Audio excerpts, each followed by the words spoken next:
Je vais vous prendre la main quand je vais vous dire ceci, d'accord? Vous ne pouvez pas détruire quelqu'un que Dieu a brisé à multiples reprises. Vous ne pouvez pas brûler quelqu'un que Dieu a envoyé dans la fournaise ardente à multiples reprises. Et vous ne pouvez surtout pas stresser quelqu'un que Dieu a envoyé dans la fosse aux lions à multiples reprises. T'as capté ou pas? T'as capté ou pas? D'accord. Vous savez, Dieu nous dit dans sa parole que Jésus lui-même a appris l'obéissance par les épreuves qu'il a traversées. D'accord? Il a appris l'obéissance par ses épreuves. C'est la raison pour laquelle chaque fois que le diable venait le tenter, c'était trop tard.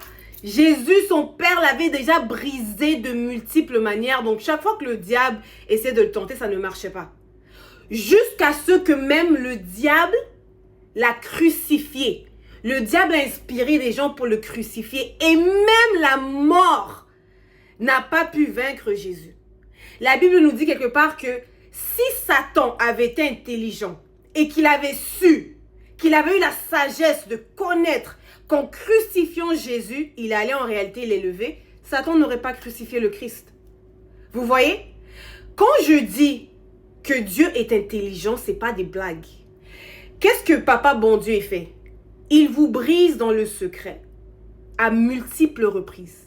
Il vous envoie dans la fosse aux lions à multiples reprises. Il vous envoie dans la fournaise ardente à multiples reprises. Pourquoi? Pour que lorsque vous êtes prêt à être utilisé, aucun ennemi ne peut vous détruire, ne peut vous brûler, ne peut vous stresser. Pourquoi? Parce que vous êtes déjà blindé. Tu ne peux pas détruire quelqu'un qui est déjà brisé.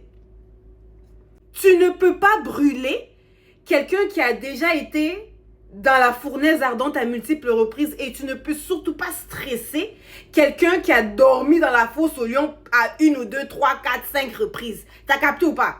C'est pour ça que quand je vous dis d'aimer vos épreuves, je sais pourquoi je dis. Celle qui vous parle là, elle sait pourquoi elle vous dit ça. Moi qui vous parle, je sais pourquoi je vous dis ça. Aimez vos épreuves. Aimez vos épreuves.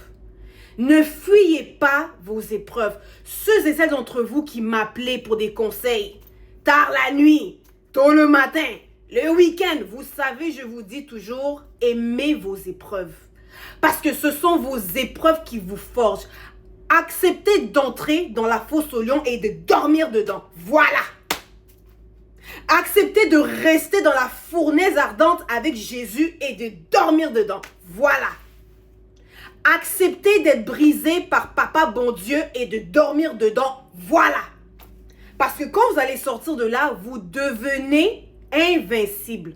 Pourquoi? Parce que le Seigneur vous a travaillé. Et même le diable devient votre marchepied. T'as capté ou pas? Vous savez, moi, j'aime toujours appuyer ce que je prêche par la parole de Dieu, d'accord? Et quand je vous dis que vous ne pouvez pas détruire quelqu'un que Dieu a déjà brisé, parce que quand vous essayez de le détruire, vous l'élevez au fait. C'est pour ça que le diable, lorsqu'il a crucifié Jésus, en réalité, il l'a élevé. C'est pour ça que Jésus est ressuscité. Parce que Jésus avait tellement été brisé dans le secret qu'arrivant au public, quand le diable l'a crucifié, le diable en réalité ne savait pas qu'il était en train de booster Jésus dans son élévation. Et je vais appuyer ce que je dis par un passage. Et prenez vos crayons. Quand on vient ici, là, on amène Bible et crayon. Exode 1, verset 8. On va lire Exode 1, verset 8 à 12, d'accord? Là, je vous mets en contexte. Israël est arrivé en Égypte. Joseph avait été premier ministre. Donc, Jacob et ses fils sont arrivés en Égypte, se sont installés. Et éventuellement, l'ancien pharaon est mort. Un nouveau pharaon est arrivé.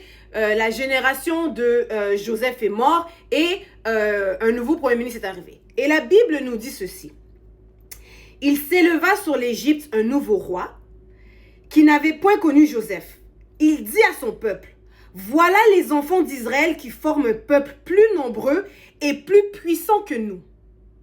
Allons, montrons-nous habiles à son égard, empêchons qu'il ne s'accroisse et que, s'il survient une guerre, il ne se joigne à nos ennemis pour nous combattre et sortir ensuite du pays. Verset 11. Et l'on établit sur lui des chefs de corvée afin de l'accabler de travaux pénibles. C'est ainsi qu'Israël bâtit les villes de Python et de Ramsès pour servir de magasin à Pharaon. Le verset capital, c'est le verset 12. Mais, plus on accablait Israël, plus Israël se multipliait et s'accroissait, et l'on prit en aversion les enfants d'Israël. C'est pas moi qui ai écrit. Hein? Il dit, Pharaon a mis un système d'esclavage en place pour détruire Israël. D'accord? Parce qu'il méprisait Israël. Il avait tellement peur que le peuple d'Israël se multiplie qu'il a mis un système d'esclavage pour le détruire. Mais la Bible dit, plus on l'accablait, plus il se multipliait et s'accroissait. Donc, quand je vous dis aimez vos épreuves, parce que ce sont vos épreuves qui sont votre marchepied, ce n'est pas des blagues. D'accord?